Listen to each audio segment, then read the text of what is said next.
Untamed is going to be untamed. It's going to be a little crazy. I want to talk to my people. I want to talk to my brothers and sisters.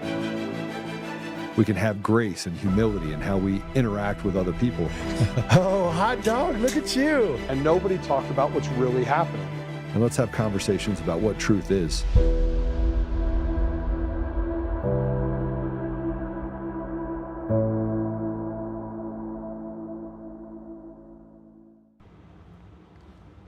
Hey everyone, I'm Patrick Hogarty. I'm filling in for Joe today.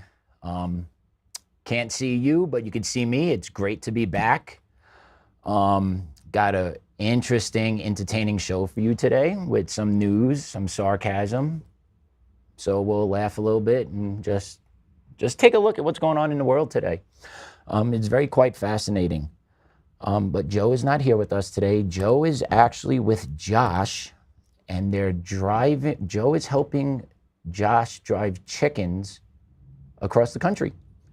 I believe Joe's part is being picked up in Texas and then traveling to Florida for a drop-off. I believe that's the case. Joe is supposedly gonna join us today at some point during this road trip to give us an update, so I can't wait to see that, can't wait to hear from him, see how he's doing, see how the chicks are doing. I love chickens. I eat chicken at least 2 or 3 times a week. It's delicious and it's healthy for you. Just love eating chicken. But yeah, that's why I'm in the seat today. Joe's out there. That dude is hard to keep track of. He is constantly going. I don't know how he does it, but respect.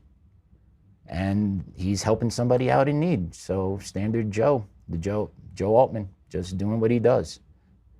So here I am, Pat, sitting in the chair, got my accountability t-shirt on. That's kind of going to be the theme of the show today. Accountability. What is accountability? Where is accountability? How does it happen? Does it even exist anymore? I don't know. But I do know. The definition of accountability today is an obligation or willingness to accept responsibility or to account for one's actions. That's a theme going across the country this day and age, accountability, right? Politicians, lawyers, judges, criminals. Where's their accountability? Where's their accountability in today's society? I don't know. So that's a tough question. A lot of Americans, a lot of people in this country feel that frustration. I feel that frustration on a personal level every day. You know, just accountability everyone wants, but no one gets. The only ones that seem to get held accountable are the people that are just doing the right thing. The ones that pay their taxes, raise their kids.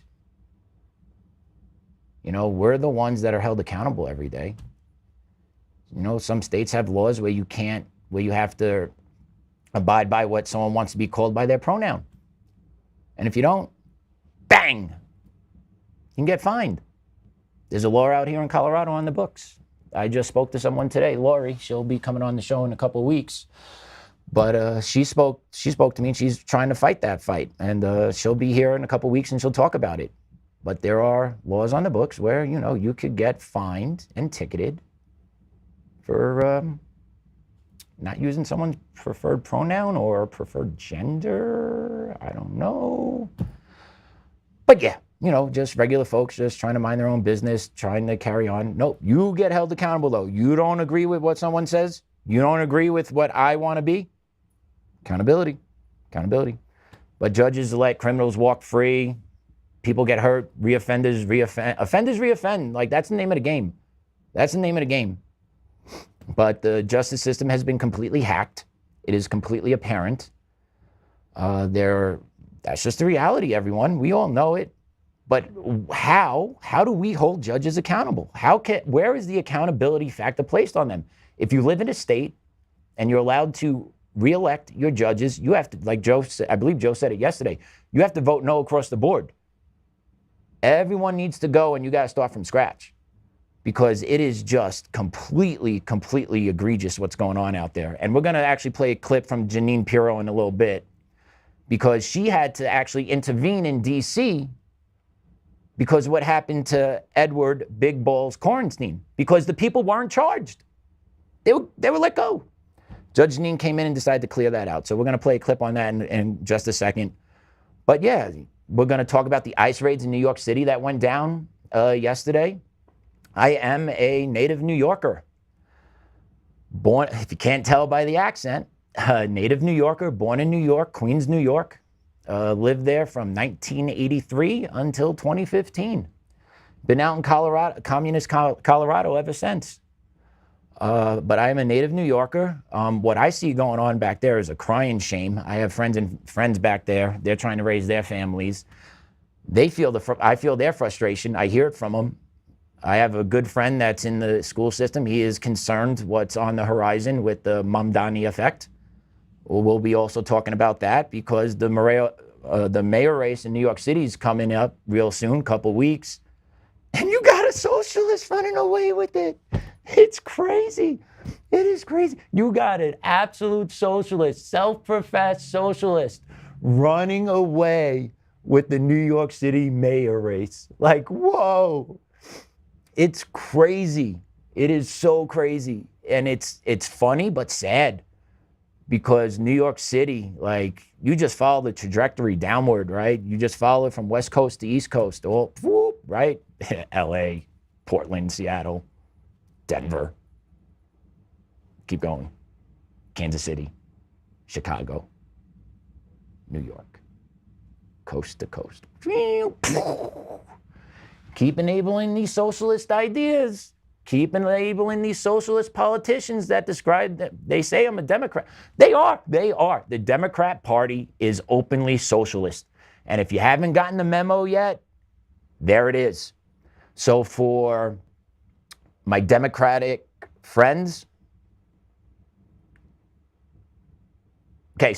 for the Democrats that know me, and for the Democrats that might be friends with my family, this is your wake-up call. How much more evidence do you need? Just wait till you see what's going to happen to New York City when this dude comes in. We're going to cover some of his platform today. And you let me know if this is going to sound like a place you want your kids to be. Just let me know. You can drop it in the chat. I got my laptop in front of me. I'll try and interact as much as I can. But let me know your thoughts, because it is quite fascinating what's happening out there. It is quite fascinating, And we're also going to talk about his policies, and we're also going to break down some of the EBT mayhem that's going on. If you haven't been catching it, some of the meltdowns that are occurring online because of the government shutdown. EBT funds have been slowly being pulled back, and I believe as of November 1st, there's going to be a full pause on them. Ooh, things are going to get interesting. I'll tell you that. Things are going to get interesting. So yeah, that's what we have on tap for you today. Hope you learned something. Hope you get some entertainment out of it. And hopefully, others out there that may get wind of this or shared with those that may not share the same views as I do here. Got to wake up. Got to think for yourselves. We really got to open up dialogue, because, whoa, we're going to have a mess on our hands real soon. All right, so let's play this clip from Jeanine Pirro. She gave a press conference the other day discussing why she had to intervene at the federal level to hold those that assaulted Edward Korenstein accountable. Now, I think what's significant about this case is the history of Lawrence Cotton Powell.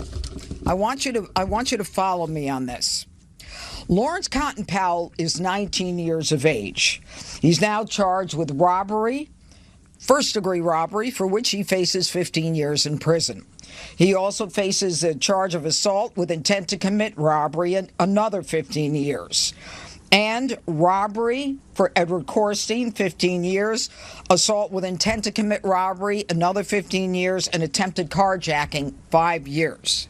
Now, let me tell you his background. On April 3rd of this year, Lawrence Cotton Powell was sentenced for a felony attempted robbery. My office asked for jail time. Judge McLean, a judge sitting in the criminal part in Superior Court with no criminal background, made a decision to give Cotton Powell probation in spite of his conviction on a felony attempted robbery. Within 31 days, by May 4th, Powell reoffends. He's rearrested while he's on probation from the felony, and he's charged with simple assault and possession of a prohibited weapon B. On May 4th, my office asked that probation be revoked. But on May 16th, that same Judge McLean comes back and releases Cotton Powell and tells him basically, be a good boy. On July 24th, he is sentenced to one of the 2 misdemeanors that he's charged with. Again, my office asked for jail time after he victimized yet another person. And on July 25th, another judge suspends his sentence and decides that he should be on probation. So after a felony of attempted robbery conviction, after a violation of probation, after a second crime, after a second conviction, after no compliance with C. Sosa, the judges say do better and they let him go. And guess what? Within 10 days, he's at it again with Ethan Levine and Edward Korstein.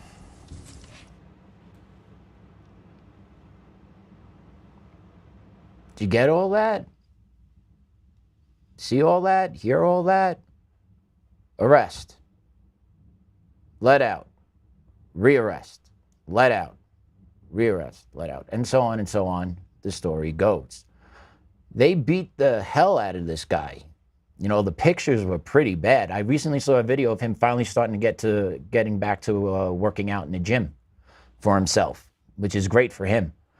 But judges, accountability. Where is the accountability? Arrest, let go, arrest, let go, arrest. Where is the accountability? Thank God Judge Janine intervened here to hold this guy responsible, this person responsible for the assault. But how many other people are being let go in other jurisdictions that Judge Janine is not a part of? I guarantee we all know this is going on throughout the country, typically in blue-leaning states. You do not want to incarcerate. You want to let the offender out. You don't want to actually make the offender, you don't want to hold the offender accountable for their behavior. It's not the offender's fault. Society's hard, had a tough day. Oppressed. What have you. And they let people out all the time. And then they go out and do it again. Irina in North Carolina on the train, just mind their own business. Gets assaulted in the back of the neck, gets stabbed in the back of the neck, dies. You have out here in Aurora, guy trying to kidnap kids off playgrounds. And then out here in Colorado, you can't even charge him because he's mentally unfit. Accountability where? It's a word that gets thrown around by those in charge that have no clue or choose not to hold people accountable. There's no accountability on them. There's no accountability they want to hold on those below them other than the people that disagree with them. That's where accountability really lies in today's society. You're either with the marching orders or you're not. And if you're not with the marching orders, you're out. It doesn't matter if you're a piece of garbage. It doesn't matter if you're an offender. It doesn't matter if you treat people like trash. It doesn't matter because you don't get held accountable. The only people that get held accountable in today's society are good working people. That's it. That is all. The ones that are trying to do the right thing and the good thing are held accountable and are then victimized by the society in which they live because they are peaceful people. How did we get here in America 2025? How did we get here? It blows my mind every day. You know, I got a 3.5-year-old son, going to be 4 next year, early next year. And I look at him, and I love this kid so much. Like, I love this kid so much. I love him so much. I'm concerned and scared for the world he's entering. I am. It's way different than how I grew up. It's way different than how pretty much anyone listening to this has probably grown up. I'm concerned for him. I'm scared. Makes me sad. It really makes me sad. Because he's an innocent 3.5, 4-year-old boy. Never harmed a fly, but he's going to be introduced into this world where the people that we were taught hold the line for us, that are there to protect us, that are there to make sure the cities and streets are safe.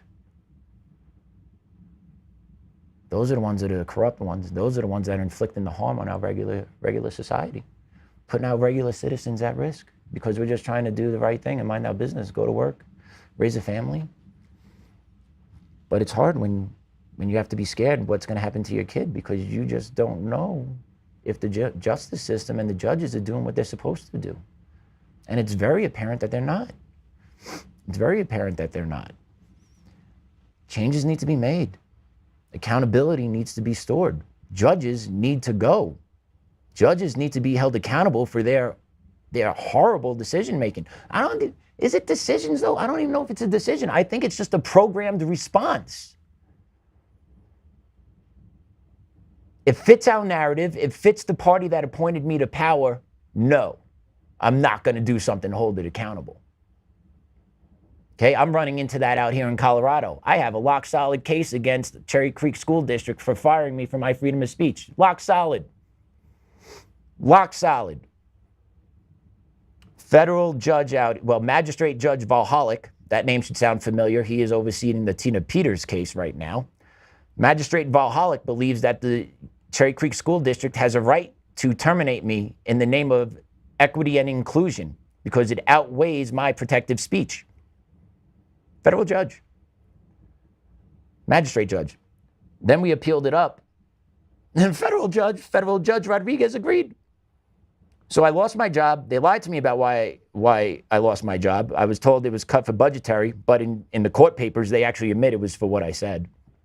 So they actually admit that in federal court paperwork. And I'm actually accusing them of violating my civil rights, First Amendment. So it's right there, cut as dry, in the court paperwork. They acknowledge that they do it. They acknowledge that they lied when they fired me. Federal judge out here in Colorado says, yeah, you can do that. Okay, so the corruption is deep. The judges, it is strictly along party lines. Democratic judges hold the fort down, regardless of what the evidence says. It is absolutely atrocious what goes on. Absolutely atrocious. So yeah, that's a start. That's a start, everyone. That's a start. We can go on forever on the judges, all right? But let's, yesterday, ICE hit the streets. New York City, Manhattan, Canal Street. Bustling neighborhood, busy times. But there was some street reporting that recently came out that got some headway, that also got some social media sniffing around, right? And then when social media gets involved, things escalate up. So let's play this cut on some street reporting that took place on Canal Street a couple of days prior to ICE hitting the streets yesterday. How much? Yo, what's up? We don't do no camera. The fucking camera. Hey. Fucking pushing. Hey. Get the fuck out of here with that shit. Hey. Back off. I said, fuck you with your camera. Get the fuck out of here with that shit. Who the fuck you work for? Bitch ass nigga. Who the fuck you work for? Bitch, who you work for? Fuck you, nigga. You're in public. Get the fuck out of here. Listen, you gonna get the fuck out of here. Hey. Back up. Get the fuck out of here with that shit. You gonna get fucked up. I'm telling you, bro. Back up. Fucking fucked up over here. Back up. Get the fuck out of here. Back up. Get the fuck out of here. That's what y'all do, snitch ass motherfucker. Look at yourself in there. Hey. Take that shit somewhere else. Hey, Come why on, man. Keep are it you mad at fucking me? pushing. Keep it pushing. Why are you mad at me? Take it over there somewhere else. I am. Yeah, you work for the fucking who you work for? By myself. All right, get out of here. With Look, that I just fucking bought some camera. Rolex. That's right. Just bought a Fuck Rolex. you with the Rolex. So It's a fuck fake outta one. here. It's a fake one, It's so. a fake one. Go to the fucking store and get the real one. Get the out of here with your cameras. Snitch ass. But what the y'all here for?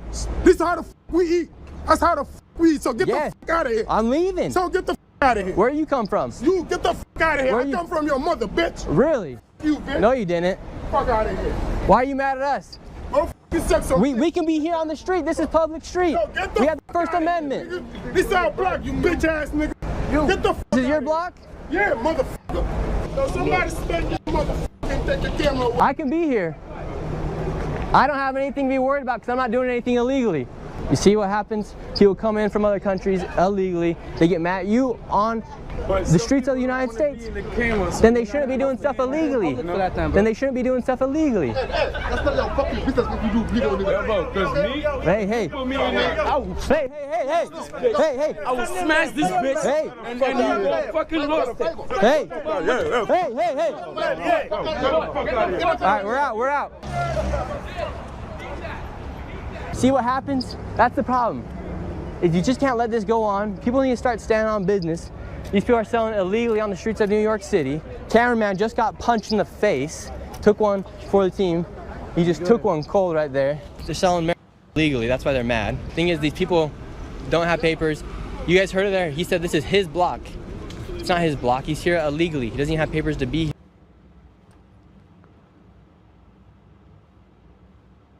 So yeah. That was Nick Shirley doing some on-the-street reporting in New York City about illegal migrants selling narcotics, marijuana, weed, so be it. I'm sure other things, but also bootlegging out there. And it just takes away the quality of life. And people could say, oh, well, they're at least they're trying to do something. No, they're doing illegal activity. Come into this country illegally, do illegal activity, take up resources from the people in this country. It gets exposed. It gets exposed. The American people are tired of footing the bill. They are. It's the truth. American people are tired of footing the bill. So ICE designed a launch into down in Canal Street. Let's take a look at that. Let's take a look how it goes before social media gets involved, by the way. Where are they going now? In other words, are they following the agents as they walk down the street? Hold that, that's what's cut 3. happening, or is this just purely a protest? Okay, that was cut 3. That actually, all good. That's gonna be after cut 2. What cut 2 is gonna show is actually ICE was walking around Canal Street, actually conducting straight up interviews, polite, no confrontation, interviews, questioning people. Some people were detained, other people weren't. But they were literally walking around just doing that. And then the video cameras come out. And then the links come out. And then the doxing comes out. And then the location drops come out. And then all that starts coming out. And then next thing you know, you have people coming down to the federal courthouse down in New York City and down by Canal Street looking to engage with ICE. Yeah, roll cut 3. That's cut 2. All right, so keep this on. This is how the first interviews started, how the interviews actually were going down. Just ICE walking around, talking to people, no massive protests.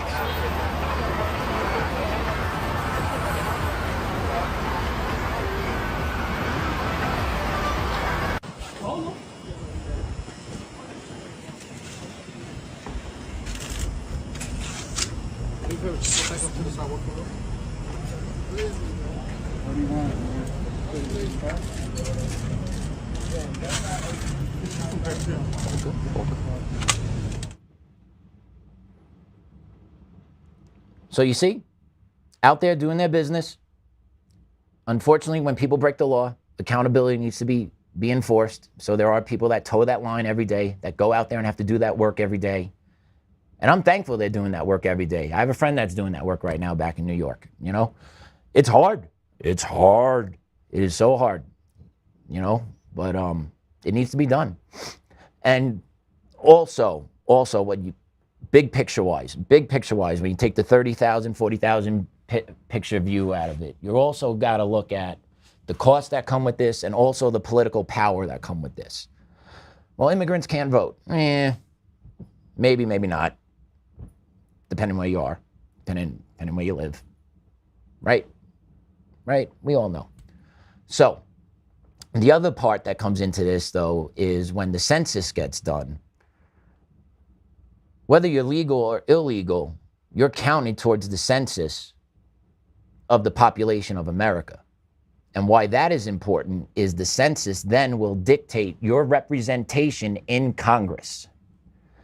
So if your population in your state's going up, you get more members in the House of Reps. If the population in your state goes down, you get less members. So, you know, the typical blue states, California, New York, they've been losing people by the boatloads over the past couple of years. So how the hell they keep basically keeping the same amount? How? Oh, because the illegals come in. And yeah, they may not be voting, but they're getting counted in the census. Bet you that. 100%, because that creates political capital. So illegal immigrants are political capital, specifically for the Democrats, because they are the only ones that support the illegal immigration. It is strictly that. Political capital. That's why they don't like ICE going in there, specifically Portland, Seattle, Chicago, New York, Boston. They don't want ICE in there because those are blue states. You ding your population, you lose one rep there, one rep there, one rep there, one rep there, one rep there, bang, 5, 6, 7 seats in the House, flip. Political capital. And the Democrats know it. That's why they want to flood this country with illegals. It's political capital. That's all it is. So it's plain and simple. All right, so let's then go to cut 3. Because once those arrests start happening, you know, you get the pictures taken, you get the videos up there. People got to act. Roll it. Where are they going now? In other words, are they following the agents as they walk down the street? Is that what's happening, or is this just purely a protest? No, that's exactly what's happening. This is just a makeshift protest. So this is one of the ICE vehicles here. They were walking back to their cars. Now, one of the agents you can see just getting out of the car, trying to get a hold of one of the other ones. People are pounding on the windows of the car. Whether anyone is inside or whether anyone has been arrested is unclear. Again, people are just stopping traffic, standing in front of the ICE agents, yelling racial slurs. You can see this woman over here is blocking traffic. I've got to move so I don't get hit.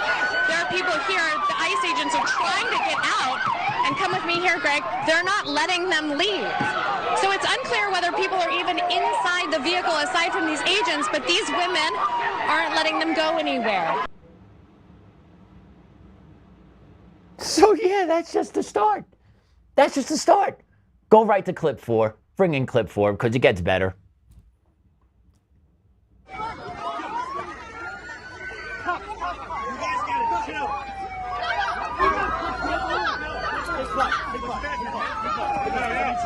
Can you chill?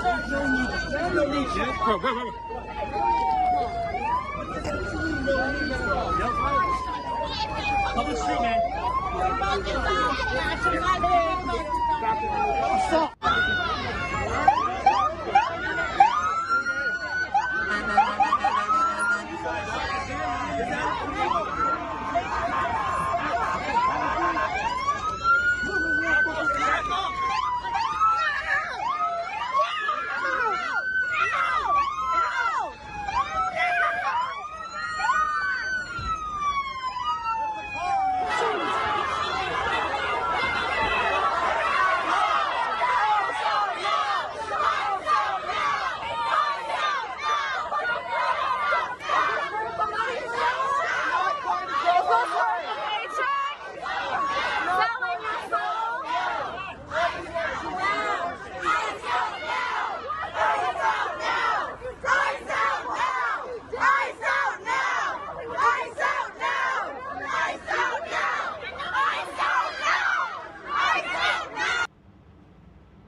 So yeah. Fun to be an ICE member in New York City this day and age, isn't it? My question is, does anyone have jobs? Don't people work? Don't they got responsibilities? Walk a dog, maybe. Take care of a kid. Actually, maybe those people, you don't want them taking care of kids. No. That's a bad idea. And actually, you don't want them taking care of dogs either. Got to find something more constructive for those types of people. But hell, like, imagine just barricading yourself in front of an ICE vehicle. Like, what? Like, are you crazy? No joke, I should be able to just go boom, straight through. Like, at that point, it's a danger to them. It's a danger not only to the people in their custody, it's a danger to the ICE agents themselves. Like, it's a mob mentality. And this is what's going on in all these Democratic-run cities that ICE operations are occurring in, because the Democrats are fueling this.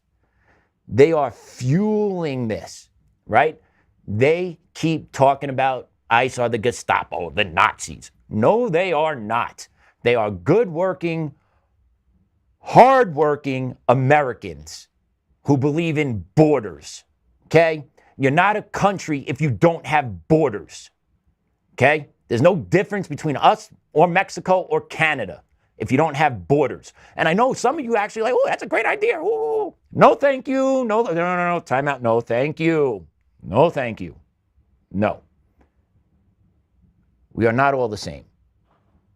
You're more than welcome to come to this country legally in the right way.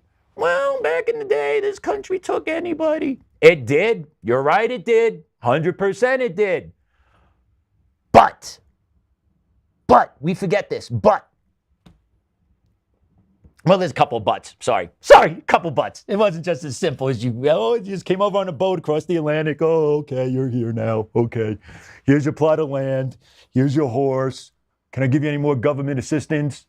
No, none of that stuff happened when the Europeans came over. There was no check for those. There was no check. There's no cell phone waiting for them at Ellis Island when they came off. You know what happened? Europeans came over, right? They got stopped at Ellis Island.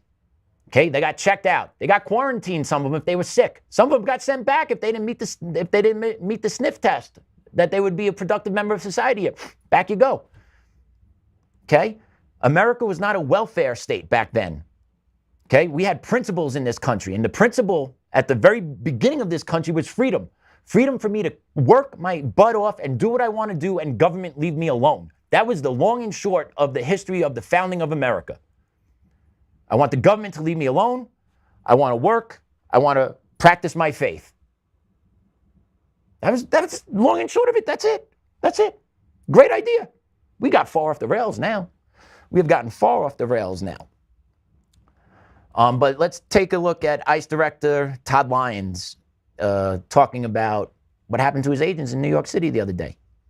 Well, I think for the people in New York, they're going to see ICE and our other federal partners do the law enforcement mission, right? This wasn't something that just organically happened overnight. We decided to go hit Canal Street. With any criminal investigation, you have to build up intelligence. You have to work with sources. You have to go ahead and have the right evidence and work with the U.S. Attorney's Office.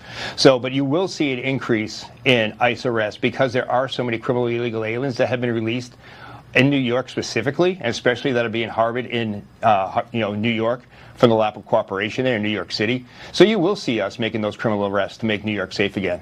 But I will tell you that it's definitely intelligence driven. It's not random. We're just not pulling people off the street. There was a specific reason based on criminal intelligence and criminal activity that we showed up on Canal Street.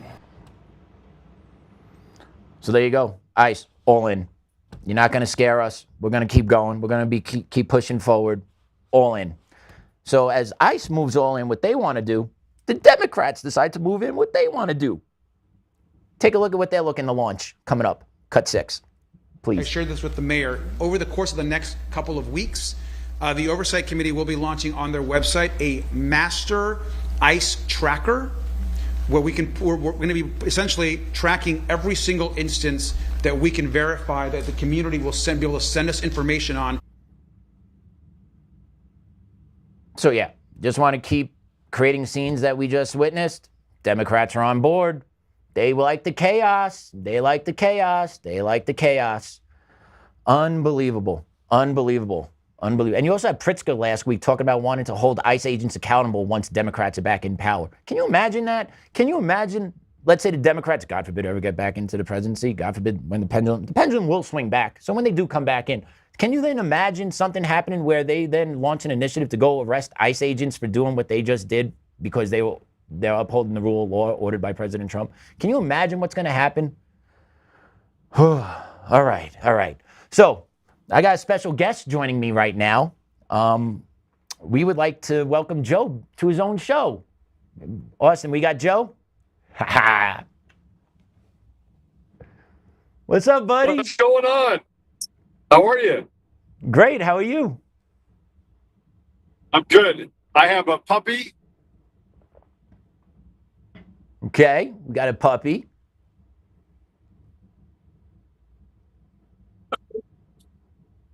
Can you hear me? It's cutting out a little bit, in and out a little bit. Where are you?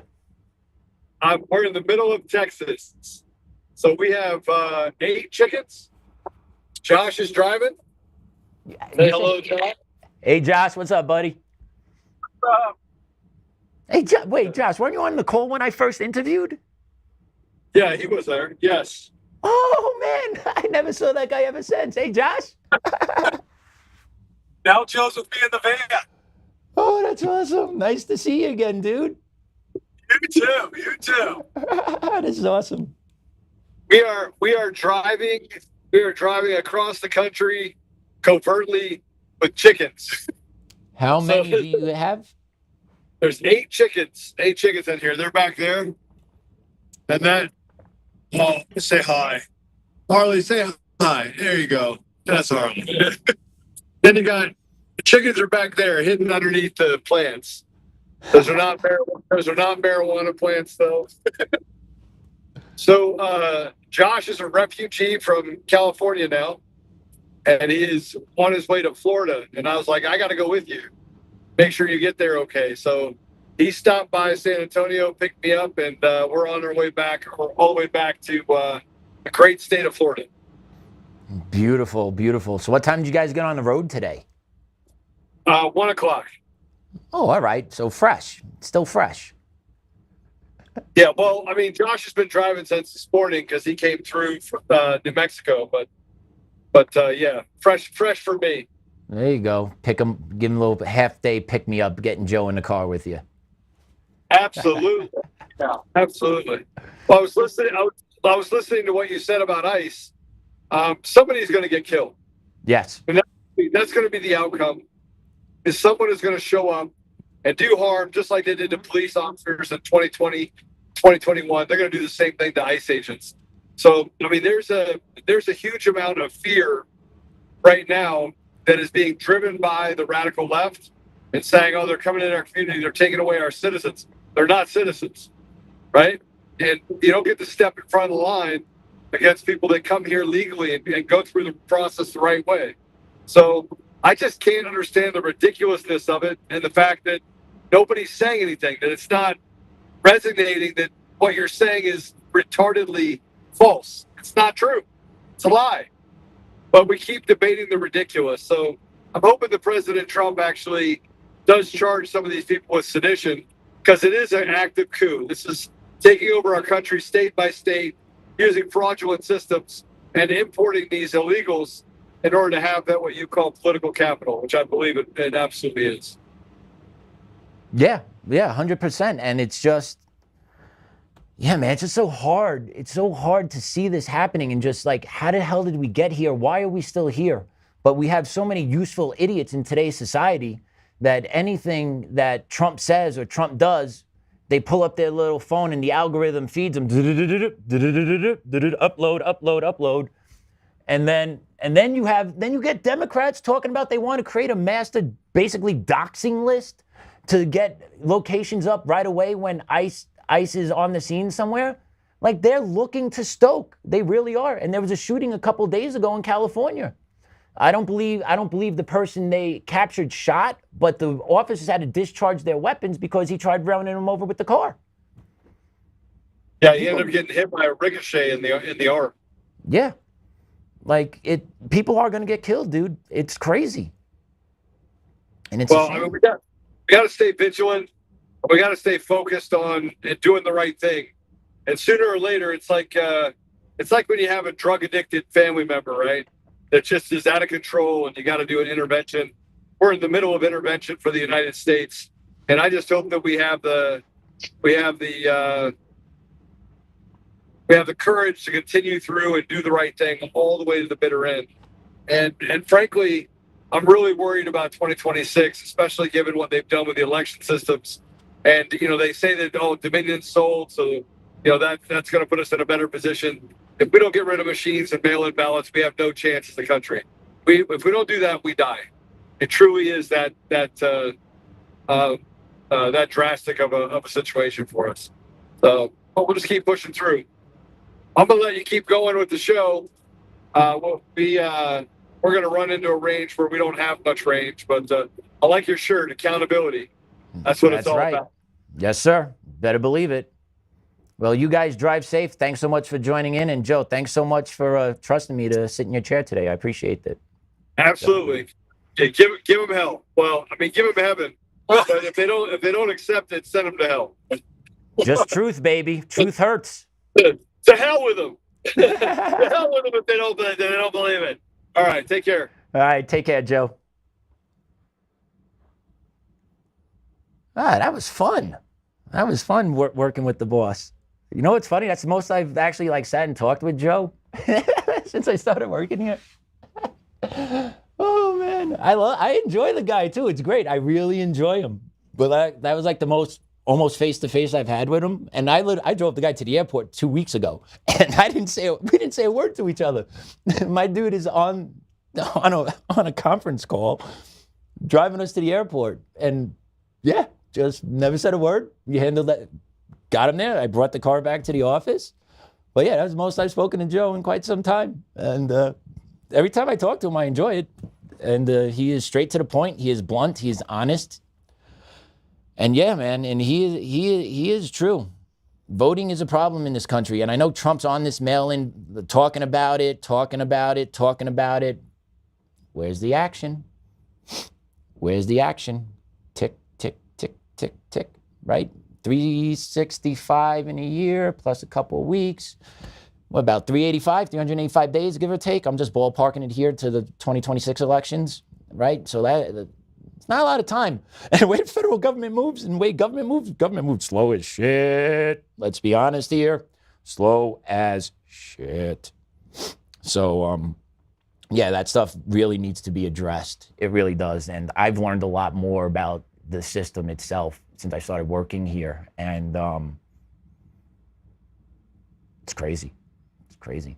Yeah, we do need to be vigilant. If you could register to be a poll worker or poll watcher coming up, do it, get involved. Because that pendulum swings, man. They're coming for blood when that pendulum swings back. You better believe that. So, let's move forward, shall we? We were just in New York, and somehow I got to hit on Mumdani today. I'm a native New Yorker. Somehow I was just drawn. I got drawn to. I'm gonna hit up my former hangout spot, my former life, because wow, man, I can't believe what's about to go down in it. I can't. It's fascinating. It's bizarre. It's crazy. But I'm glad I don't live there anymore. I get to watch from afar and then comment. But I live out here in Colorado, so it ain't much better, to be honest with you. It's really not. It's really not. But let's put up this tweet, all right? It's the recent poll of the New York City mayoral race, and you can take a look right there. Zohran Mumdani polling around 46%, 33% for Andrew Cuomo, 15% for Curtis Sliwa. What are you doing? What are you doing out there? Holy cow. But yeah, that looks like that's really going to happen, which is crazy to me. New York has a lot of wealthy people, but these wealthy people are electing him, along with the hard left of New York City, which there's a decent amount there, but I don't believe they're 46% of the population in New York City. I'll give you 15 to 20. Then the other 20 are the wealthy Democrats that I'm going to give my money away and say I'm going to put Mumdani because that's good social capital. That's good social capital for me. I could walk around my chest around here in New York, get into the clubs, get into the restaurants, get tickets to the ball games, because I'm backing my man Mumdani. He's going to be the new mayor of New York City. Well, I don't know if these people know what his policies are or not. I really don't. If they do and they're still acting this way, crazy. Take a look at this. We got a couple clips coming up of what Mumdani plans on doing in New York City once he's elected. He seems to be a couple weeks away. Yeah. Coming to a neighborhood near you. B2, please. And realize there's a policy proposal that says your plan, and I'm going to quote it for folks, is to shift the tax burden from overtaxed homeowners in the outer boroughs to more expensive homes in richer and whiter neighborhoods. Explain why you are bringing race into your tax proposal. That is just a description of what we see right now. It's not driven by race. It's more of an assessment of what neighborhoods are being undertaxed versus overtaxed. We've seen time and again that this is a property tax system that is inequitable. It's one that actually Eric Adams ran on, saying that he would change in the first 100 days. He's since sought to defend it and lost at every juncture in court. And I understand you're saying we're simply describing the types of neighborhoods that would see these increase in taxes, and yet by invoking race, do you run the risk of potentially alienating key constituents? I think I'm just naming things as they are. And ultimately, the thing that motivates me in this is to create a system of fairness. It is not to work backwards from a racial assessment of neighborhoods or our city. Rather, it's to ensure that we actually have an equal playing field. And right now, what we see with the property tax system is one that is overtaxing a number of New Yorkers and undertaxing others, and an inability of political will to resolve that. So no plans to change that language on your website? The focus here is to actually ensure a fair property tax system, and that the use of that language is just an assessment of the neighborhood. All right. The use of that language is the assessment of the neighborhood. That's what they do. Leftists, Democrats, socialists, they wordsmith. But he didn't wordsmith his way. He actually owned it. Yeah, we're going to tax white neighborhoods. But why did he say that? You pick up on that's his little dog whistle to his base. That's his little dog whistle. They say Republicans use dog whistles all the time. That's his. That's his. Wink, wink. We're going to get the white people in New York City. Wink, wink. Leftist, liberal women. Wink, wink. We're coming for you. Oh, yay, I'm going to vote for you. Oh, yay, I'm going to vote for you. Oh, yay, yay, yay. Mumdani. I live in a $2 million house in Howard Beach. Woo! Yeah, wake up, right? You literally have a politician looking to run the most populated city in America saying we're going to tax white neighborhoods. And then he was asked about it, asked, you want to change your language, kind of want to soften it a little bit, kind of want to make it a little bit better for yourself? No.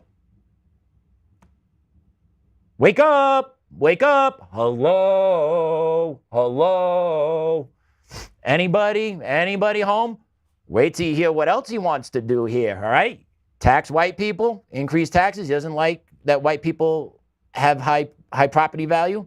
Make sure we hit the white people. So my question is, wait, let's back up. All right, hold up. Time. Just thought about this. Are there no minorities that live in these white neighborhoods in New York? Because I'm wondering if he wrote it that way. I just thought about this now, by the way. I'm wondering if he wrote it that way because there are wealthy minority people, which there are, by the way. I hope people realize that. There are wealthy black people, there are wealthy Spanish people, there are wealthy Indian people, there are wealthy Chinese. There's wealthy different ethnic groups across the board, especially in New York City, especially in Manhattan, Queens, Bronx, maybe not. Brooklyn, yeah. Staten Island, yeah. Manhattan, definitely, right? But let's back this up for a second. Is he writing that way so that only white people in those neighborhoods pay that increased tax? And those that are black, brown, Asian, I don't know, sometimes Asians get conflated into being white. I don't know. I don't do that, but the Democrats do. I don't know why. I'm just wondering if it's written that way so that the minorities in the wealthy communities don't get hit with the tax. And it's just specifically to the white people in the white neighborhoods. Hey, Patrick. I wouldn't be surprised. I'm sorry, go ahead, Austin. Patrick, I got something funny for you. Yeah. So I just did a quick little AI search. And you want to know what neighborhoods that he's talking about? Sure. Guess. Park Slope. Okay. You know about Park Slope, right? Brooklyn. All right. You want to guess how many residents identify as white? Park Slope? Yes. Are we looking for percentages or are we looking for total percentage? Can people hear you, by the way? Or yep, they can hear me. Okay, You're not just talking to yourself. I didn't want people to think I'm crazy. All right, Park Slope, Brooklyn. What percentage people are what? White. White, Park Slope, Brooklyn. 35%, 40? 59. Here, I'll pop in this statistic. Okay. This is as of 2023. Okay. 59.9% of residents identify as white, 14 Hispanic, Latino, and 7% as African American, and 9% as Asian. Great find, Austin. Thank you for finding You're that. welcome. Now, can you answer So this are those white Hispanics and white African Americans? That's where I'm going, buddy. I was just going to ask you that. And white Asians? I was hoping you could answer that question for me. Now, does that mean the rest of that pie, which is around, do my math real quick, 31%, 41%, are they excluded from the tax? Because it's a little more than half the neighborhood. That's a no. They're not excluded. I don't think they're excluded. Oh, well, see, oh boy. It's going to get real interesting when you get, oh man, this is going to get good. This is going to get good. People are going to lose their bird. People are going to lose their bird if they're going to get popped for a property tax. Woo! They're going to lose their bird. Oh, man. All right. Yo, Austin, great find, man. Thanks for popping in on that. Brighten my day. Let's go to cut 3. Let's take a look at how Mumdani plans to, let's say, increase revenue in New York City. Cut 3.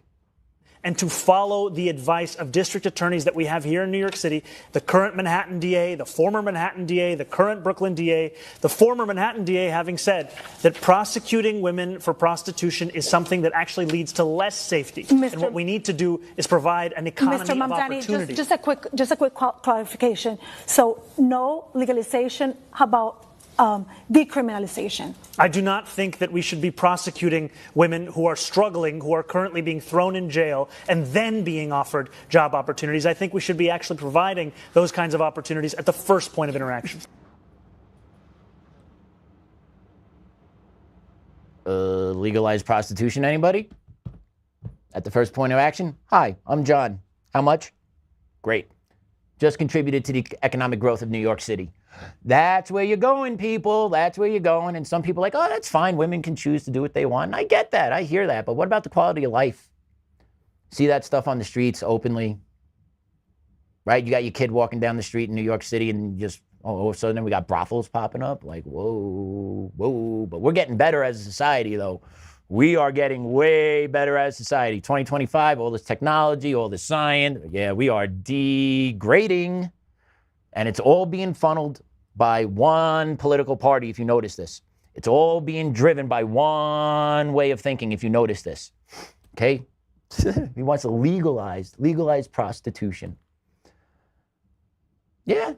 Women can make some money, government make a quick buck. Sure. Drugs legalized, prostitution legalized. Yeah. Keep on digging a hole, baby. Keep on digging the hole. Also, let's go to cut 4. This is de Blasio. This is de Blasio, the former mayor of New York City that ran that thing into the freaking ground. And Adams did no better. And now Mumdani's just going to finish it off, baby. He's going to finish it off. But listen to why de Blasio is going to support Mumdani. Listen to this. Free bus. And who runs that? The city of New York runs it, just like we run so many other services. And the bottom line here is to think about the free buses again. Free buses has been proven to work in many parts of the country. Where? I'll get you a list of cities, but the bottom line is it is something that allows people to, one, reduce their costs, which people are overwhelmed by, to get into mass transit more. It works because we know that if people are given a quality alternative they can afford, they'll use it.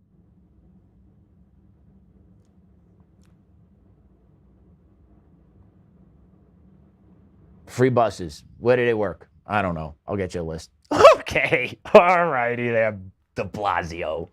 Free bus. There's nothing free. I don't understand this. Free means I'm taxing you somewhere else. Free means I'm taking it from your pocket. Stop pissing on my leg and telling me it's raining.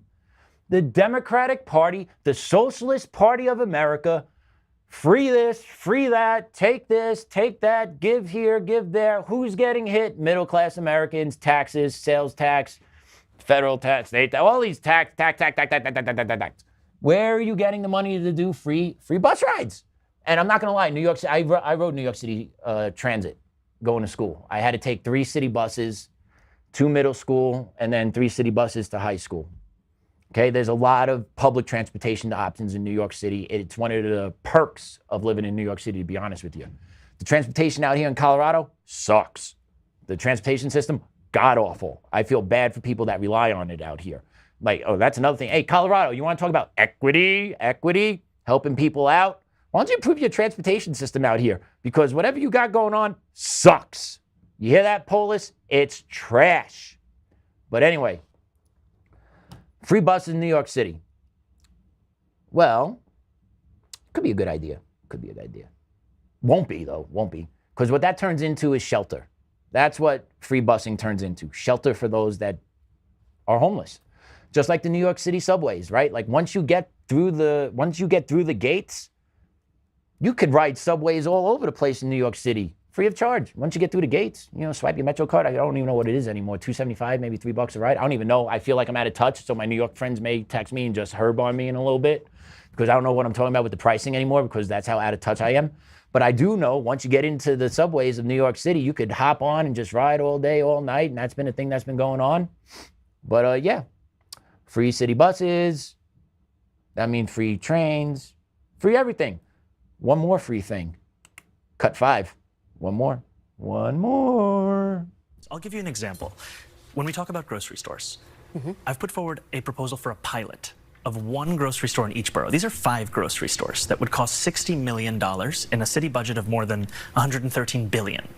And ultimately, the reason that we are so excited by them is we've seen that they've worked in Kansas. We've seen that when a feasibility study was done in Chicago, it was shown to be something that was not only feasible, but pressing and urgent in an urban setting. And finally, it costs less than half of what the city's already set to spend on subsidizing corporate supermarkets without any guarantee of cheaper prices, any guarantee of collective bargaining agreements, or that they accept SNAP or WIC. Well, Come on. Free groceries in New York City coming soon. Come on. Free groceries in New York City coming soon. 1 per borough. So yeah, he wants to actually open up government subsidized grocery stores. That's going to go well. And he said, oh, it's only 60 million out of a budget of 200 billion. Dude, that adds 60 million more.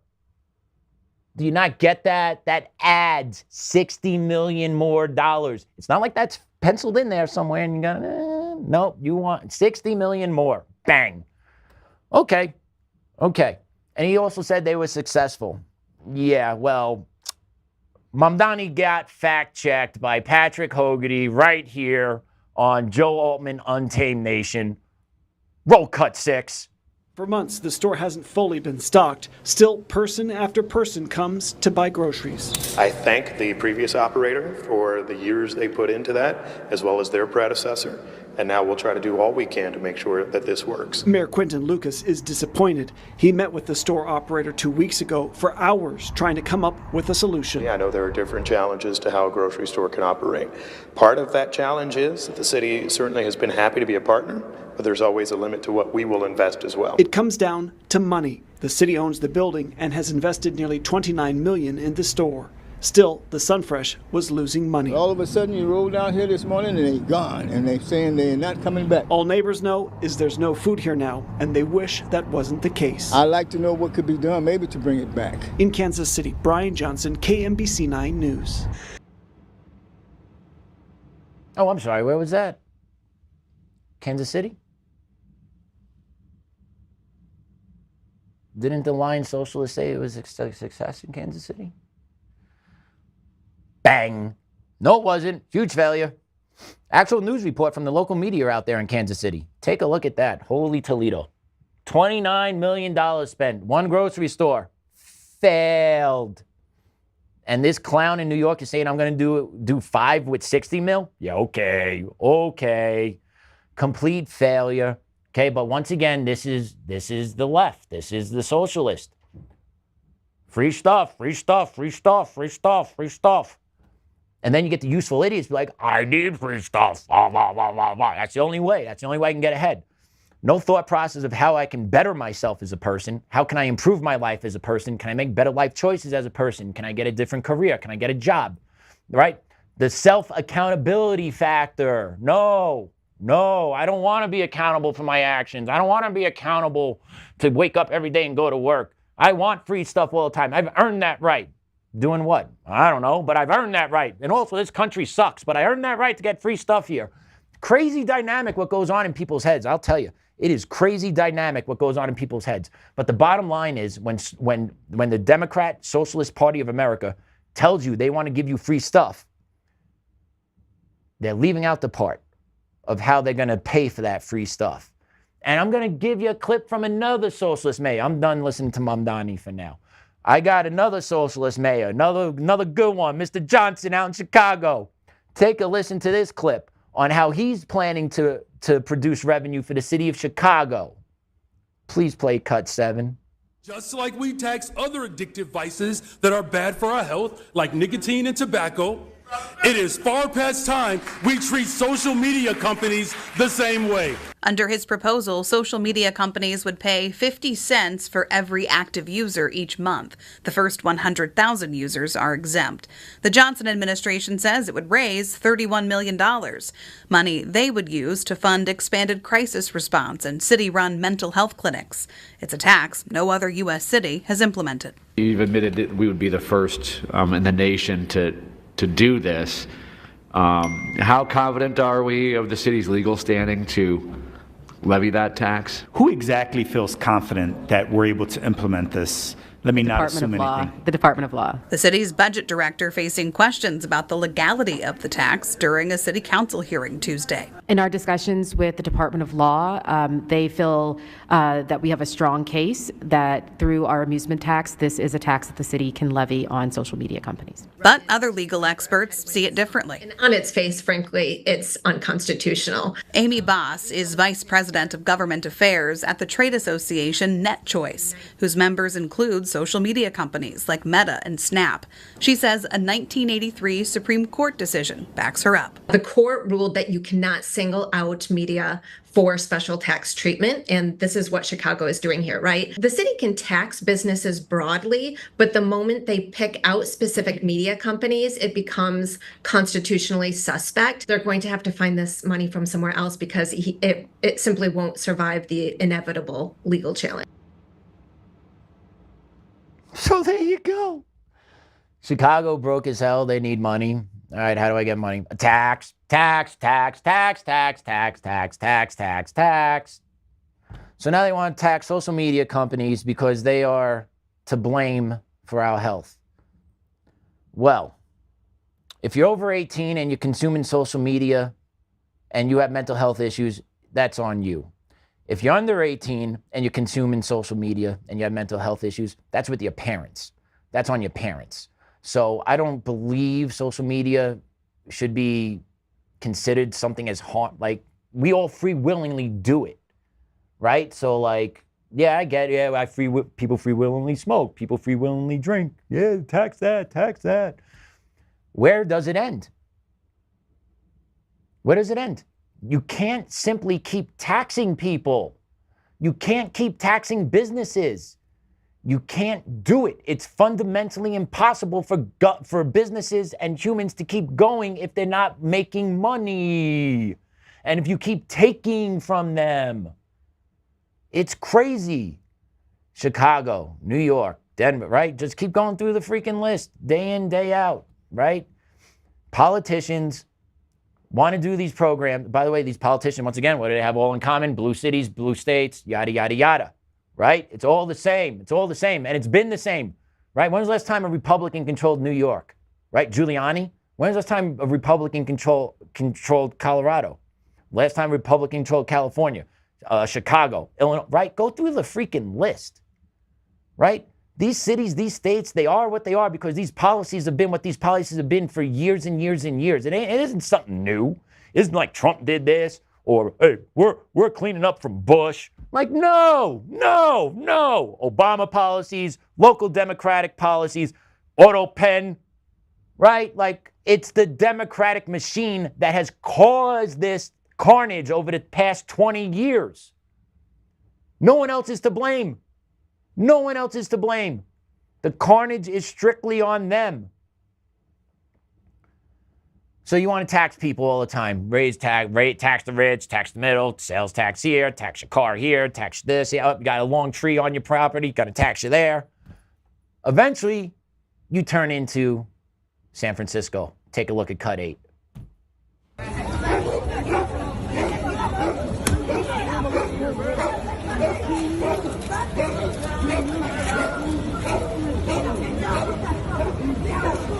Hey, cop! Cop!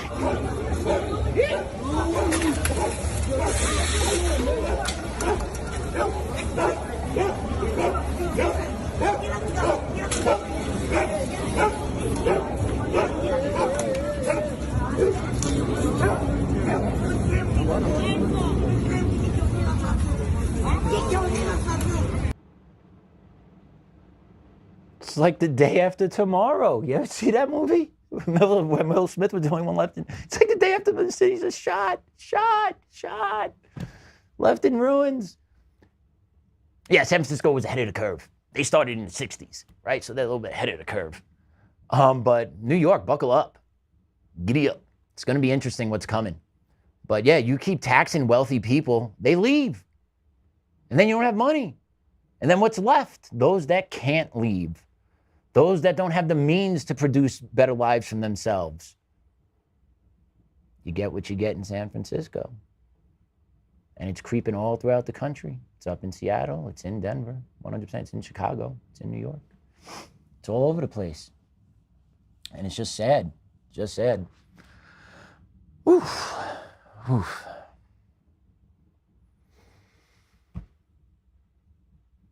All right. Day 21, government shutdown, I believe.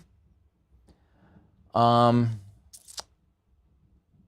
videos out there that we're going to go through real quick. We're going to talk about the people being affected by government shutdown, EBT cuts occurring. I'm not sure if this guy's went viral yet, but pretty sure he probably will.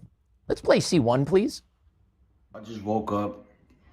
I got an email from EBT. I used to get $740 a month for my 2 kids. And we not getting EBT no more. They took the EBT. They saying I gotta work 20 hours a week. I'm not working for nobody. Get the out of here.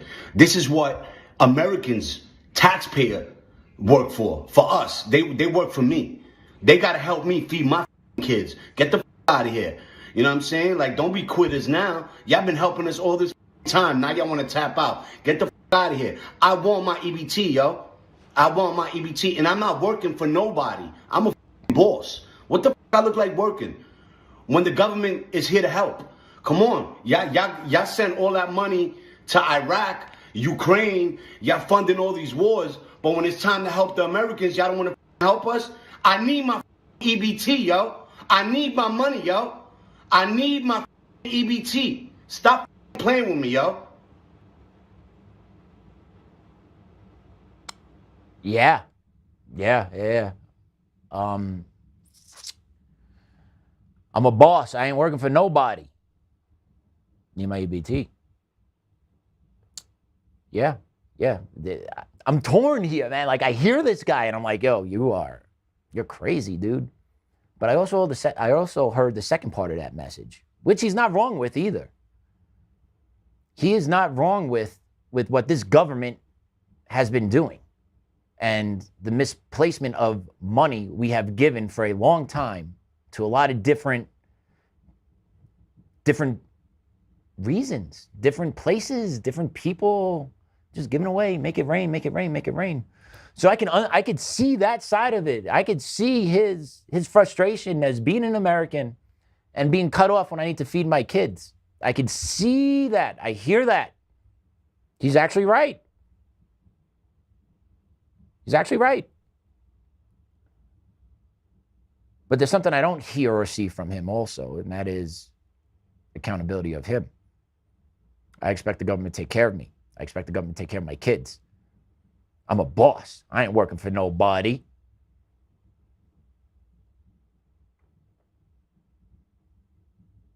How does that work?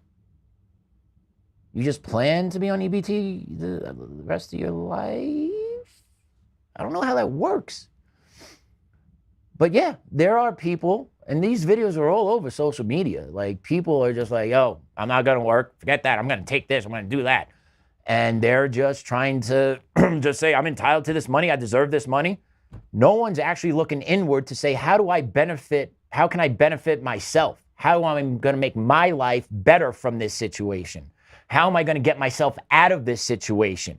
Right? This is learned helplessness. That's what this is. It is learned helplessness of the American people. That's when you know you have a great society, when there is learned helplessness that is going on, where people are just expecting to be taken care of because there's no other problems. They believe everything's great. Learned helplessness. They don't see that they could fix this problem themselves. People see it as, no, the government should help me. It's learned helplessness. It is a mindset that has been instilled over generations by the democratic machine. If there's a problem, the democratic machine says they will fix it. If there's a problem, we will take care of you. If there's a problem, we will address it. No. It always gets worse, but it programs people into the Democrats will take care of me. The government will take care of me. The government, I demand the government take care of me.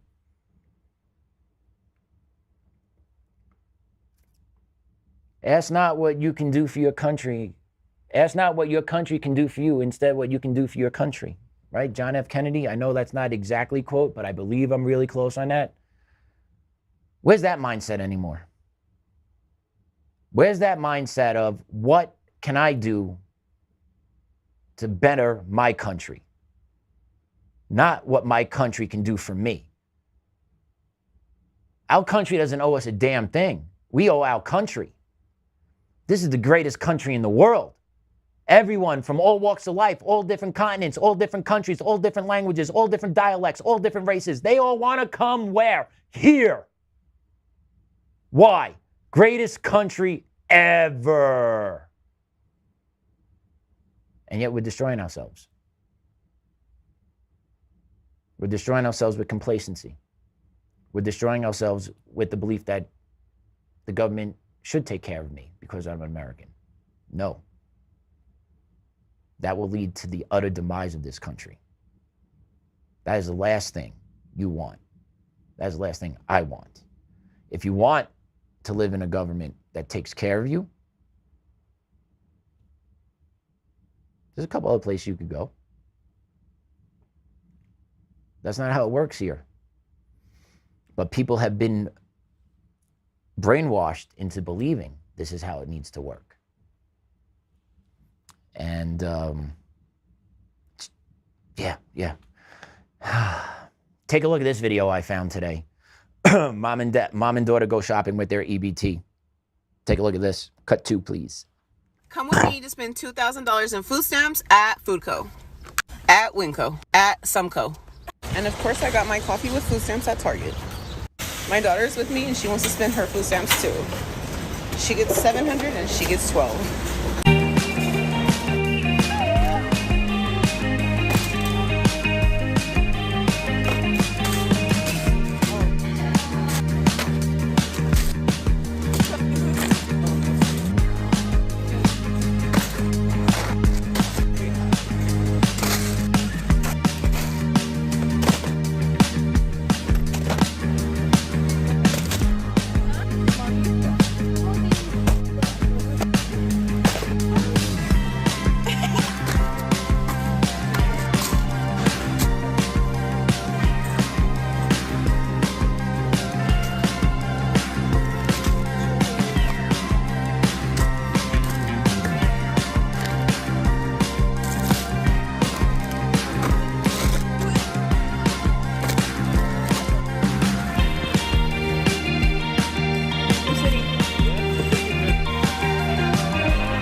2,000 of food stamps, and they're proud of it. And if anyone peeped, did you peep the last part of that video, Austin? I don't know if you're on there or not, or if Damon, you're back there, but if you see that last couple seconds of that video, you see what bag she's wearing on her shoulder?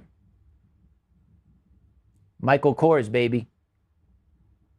If you could run that back and maybe freeze frame it and then pull it up if you have a chance, if you can do that. I don't know if you guys can do that or not. I don't know the capabilities back there. I'm not gonna lie. I don't know. But yeah, she literally has a Michael Kors bag on her shoulder. $2,000 shopping spree with her 2 daughters. Very proud too. Crazy to me. Very, like, so proud. I'm just so happy that the government, us taxpayers, you're good. I see you working. You're fine. That our government taxpayers are footing their $2,000 shopping bill. You know, you gotta get your coffee too. You gotta get your coffee. That's important. But $2,000 EBT food stamps, and they're proud of it. Posting on social media, parading around. I have a hard time wrapping my head around it because I actually grew up on welfare. So I have a hard time wrapping my head around this one.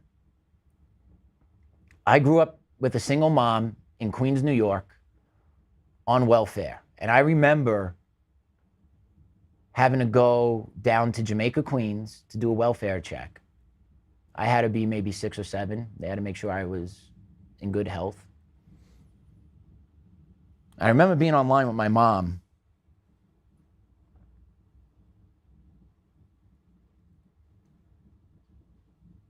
And something stunk like shit. I didn't say it stinks like shit, but I said, Mom, something smells. She leaned down next to me and she whispered in my ear, it's the woman behind you, she pooped her pants. That's one of my childhood memories that's ingrained in my head.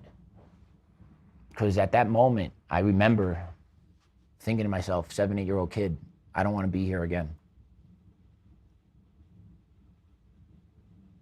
That's all. I don't want to be here again. And I understand people have hard times, things fall on hard times. I fell on hard times recently until I got hired here at Untamed Nation. But yeah. And I remember going shopping with my mom all the time. We would have to use the food stamps, right? Food stamps. But they weren't EBT cards. They're called food stamps. And those that are watching, if you were on them or knew people that were on them or family on them, you know they came in those green booklets that, you know, once you pulled it out of your wallet, once my mom pulled it out of her pocketbook, everyone knew what it was. I was embarrassed as a kid. I understand my mom had to do it. I'm grateful my mom did it. I'm grateful my mom did everything she did to get me where I am today. She did a lot. But I remember my experience of that. And I remember we used to go shopping up at the corner store from our apartment where we lived. It was called the Big R. And we would buy our groceries with food stamps every month. The green booklet come out. You had to rip them out. They had different denominations. They all weren't like 5, 10. Like they actually had different denominations of the bills. I remember those. And things have changed over 8. When am I 42? So do that math. 30-something years, 35 years. Things have changed now. People go around celebrating. Charging $2,000 on their EBT card. Driving an SUV, it looks like, with the Michael Kors bag. Yeah, just different times. And then the daughters are happy about it too. They're celebrating it. So what mindset is being instilled into them? You know, like, think about the generations coming behind her. She's just one, collecting for her and the 2 kids, right? Now she has 2 kids. Now multiply that out. Those 2 kids each have 2 kids each, and look how big that becomes a drain on the system. Right? Multiply it out, bigger and bigger and bigger. It's really sad. It doesn't seem like they're embarrassed. It doesn't seem like they want to change behavior. It doesn't seem like they want to do anything else other than, I'm going to take my EBT, go shopping, post on social media, love my life. Wow. Wow. All right. We got another one for you. This video is pretty interesting. A gentleman giving his message to Trump if his EBT gets cut. Cut 4, please. Hey, yo, Trump. You a New Yorker, man. Don't do us New Yorkers like that, you heard? Nah, but serious?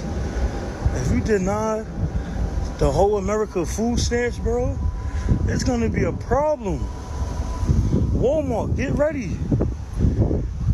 New York City, we got C-Town, Pioneer, Key Food. Get ready. Oh yeah, it's gonna get lit. BJ's, Costco's, get ready. Fuck is wrong with you? You think we just gonna stay still? Hell no. Hell no. For a fact. Excuse me. If they take EBT, what you doing? You don't know. For me, but we gonna loot. We gonna get fucking crazy, right, TikTok? You feel me? She said she don't know. I don't know, but I'm gonna get mine. You hear that? You hear big man wheezing, trying to walk, and he's talking about how we gonna be moving. Where is he moving? Where's he going? He ain't getting away from nobody. He might be the getaway driver, but he ain't running in and out of stores shoplifting. I'll tell you that ain't no way he ain't moving. Well, New York City, depending on response time. It also depends if he's doing this, right? If Mumdani, right? There's a lot of factors here, because if Mumdani's in and this is still going on, shit, everything's gonna be free. So it ain't gonna matter. Everything's free range. But yeah, there are so many videos like this on social media going out. Yeah, my EBT's canceled. I'm hitting up this store. And there's also some videos talking about I'm going to follow people that pay for their groceries to their cars too. So no joke. I'm not trying to sound alarmed. I'm preaching awareness right now. If you're going shopping and you're buying a large amount of groceries, just be a little bit more aware of your surroundings when you're walking out of the store. Because there are videos out there of people talking about they will assault people, go into their cars with their groceries so I could feed mine. Okay? So just let that sit right here for a minute. Let that seep into your head. That you got to think about it. You got to be aware. Because Lord knows it only takes one wacko. Only takes one crazy to derail a life, to derail a family, right? So always be vigilant. You have to, especially this day and age. All the crazy nonsense, all the rhetoric that's going on, all this other chatter about, oh, I'm going to rob people, I'm going to rob this, I'm going to rob that because I'm not getting mine. Well, there's always a victim on the back end of that. Don't be the victim. Be prepared. Be aware. If you got a concealed carry, carry it. Use it. You got a gun, make sure you know where it's at your house. Okay? If you don't have a gun, go get a gun. Go get multiple guns. Go get a freaking bazooka for all I care. Get a shotty, okay? Because you could sense it, you could feel it. It's brewing. It's brewing. ICE, EBTs, financial crunches, always race wars going on. Let's not forget that, right? There's always a concoction happening here. Just be more aware when you're out shopping, okay? But I want to play this Walmart employee. Respect to her. I hope she gets a raise. I hope she gets shouted out by her bosses and actually gets like a promotion, get something good happening, because she actually cares. Cut 4. Let me tell you something.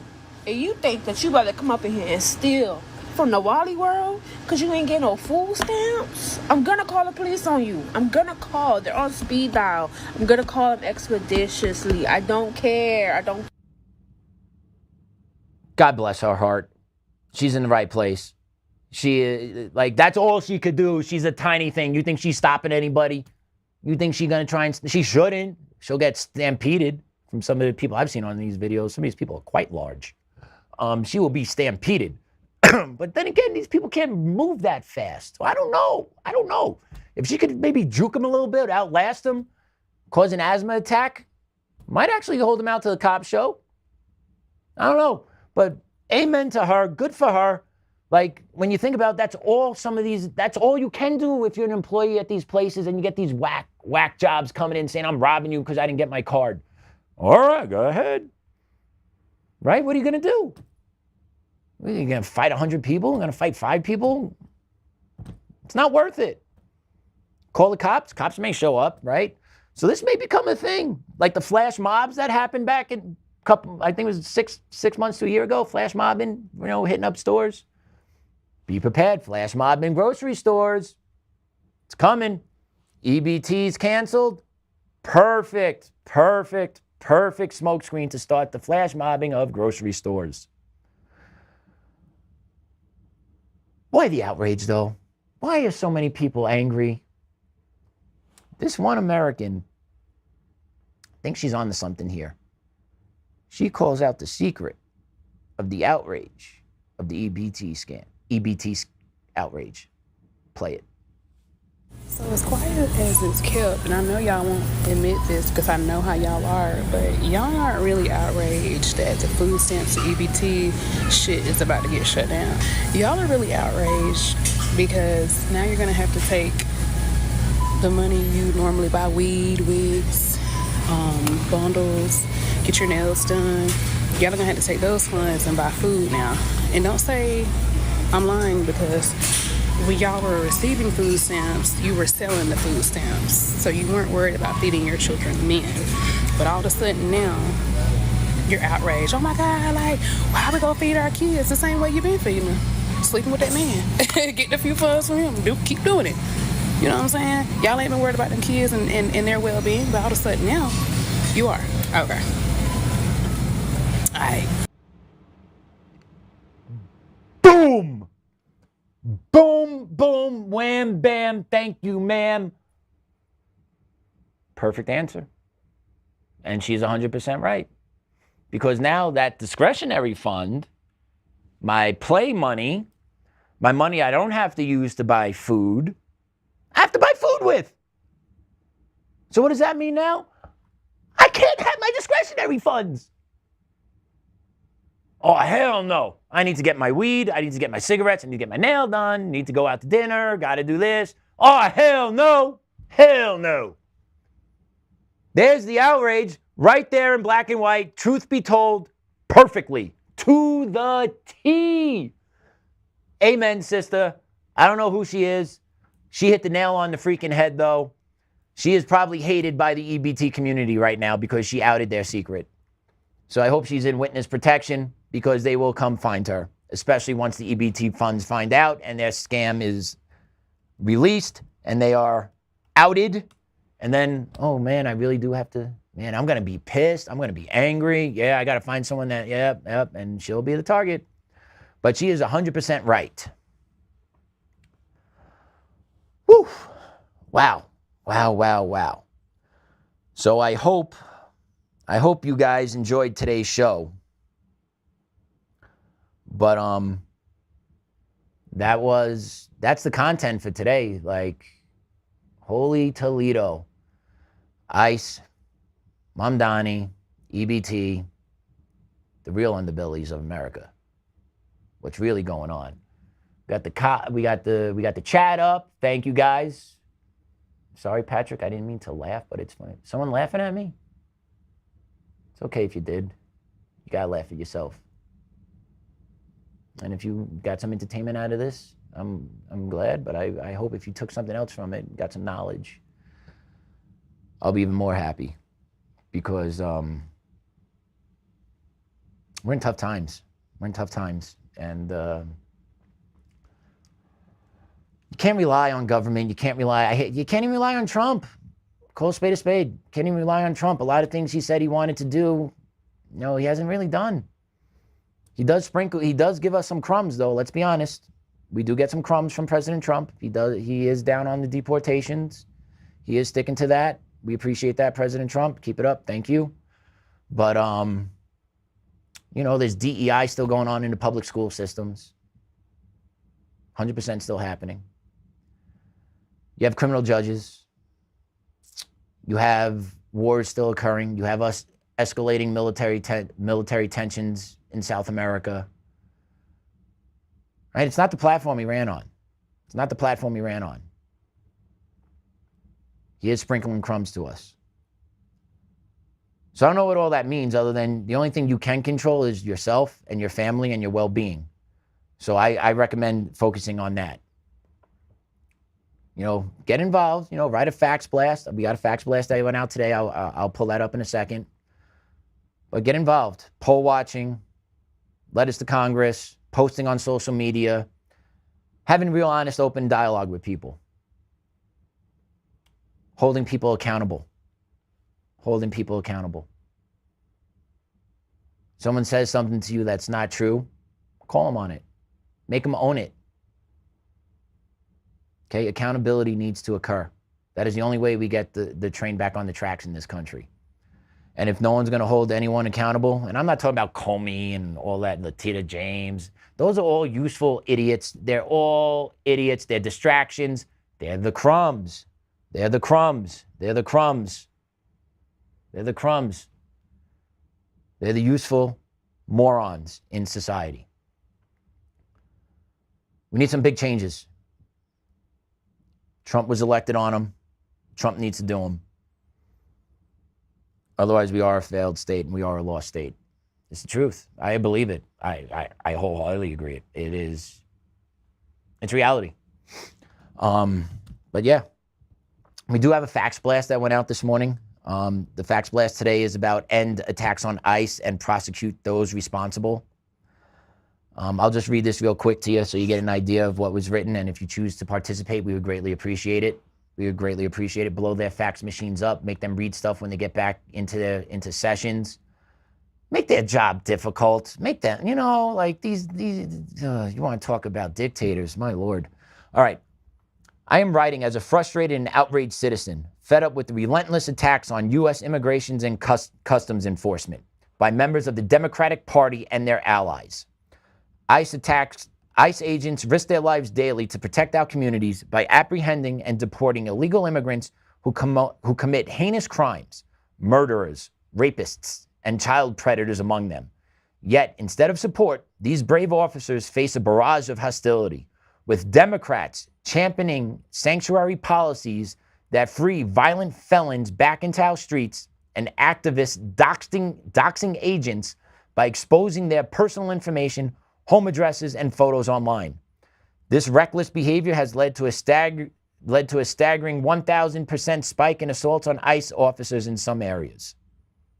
The Democratic Party's actions, whether through legislation to unmask agents, tipping off raid locations via social media, or obstructing federal mandates, have created a dangerous environment that emboldens criminals and undermines the rule of law. In cities like Portland and Los Angeles, Democratic-led initiatives have shielded felons who defy removal orders, forcing ICE into high-risk pursuits that put officer lives on the line. Judicial rulings, often backed by Democratic rhetoric, have even threatened to arrest ICE agents for doing their jobs in what can only be described as a judicial coup to enable lawlessness. This betrayal of public safety is unacceptable, and I am sick of watching our nation's immigration system be sabotaged by those prioritizing political agendas over the safety of American citizens. Enough is enough. I demand that Congress take immediate action to support ICE and hold those responsible for these attacks accountable. Fully fund ICE operations to ensure they can target and remove criminal illegal immigrants without interference. Pass legislation to penalize jurisdictions that defy federal law through sanctuary policies. Most crucially, ensure the swift arrest and prosecutions of individuals who dox or endanger ICE agents, as their actions threaten not only the officers, but the very fabric of our communities. The American people deserve a government that upholds the law and protects its citizens. Not only that enables chaos. Act now to restore support for ICE and deliver justice for those who put our agents into harm's way. That is our fax blast that we are sending out today. We would like you to join the mission on that because it is all entirely true. It needs to stop. It needs to stop. I don't believe there's been an update on the Tita Peters case yet. I believe Valholic is still taking the matter under consideration. I'm sure we'll update you once that information comes out. But yeah, that's going to be the show. Let's pray out today, okay? Dear God, thank you for another day above ground. Thank you for this beautiful sun. Thank you for the beautiful, beautiful scenery. Thank you for the good people in our lives. Lord, it's hard to stay focused on the good because there is such awful around us all the time. Please continue to give us patience with those that test our patience every day. But also, Lord, please start opening the hearts and minds of those that don't agree with us to our perspective. Because we need to start coming together, Lord. Please open up their hearts and minds. Turn the anger and hatred off. Bring us back to a middle ground as a country where we could all start moving forward. Please, Lord, give us our country back. I want the country back for my kid to grow up in that I grew up in. And I feel like we're losing it. So Lord, please give us the will to keep up the good fight. Keep us grounded in our principles. And let's start holding those accountable that have wreaked havoc into our society. And Lord, please continue to look over my family and everyone else's family during this time. I know it's difficult and it's hard, and everyone is suffering in their own specific ways.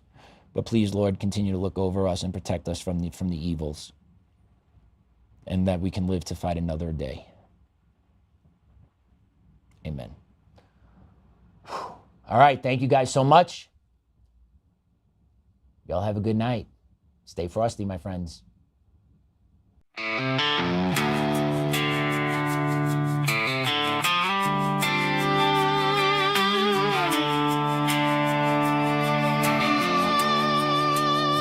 Rise up untamed, in the heart of the fight where the wild ones roam. Joe Oltmann's calling, bringing truth back home. From conservative daily to this untamed fire, we shatter the silence, lifting spirits higher. No chains can hold us, no lies can prevail. Authentic and fearless on this rugged trail.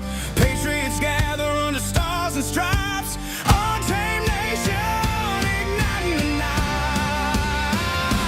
Untamed nation, let the truth roll out in this land of the free. Standing proud from sea to shining sea, we won't back down. Catch the fire, wear the crown. Untamed nation, it's our battle song, motivating hearts where the brave belong. Yeah, untamed and wild, forever strong. Play it again all night long.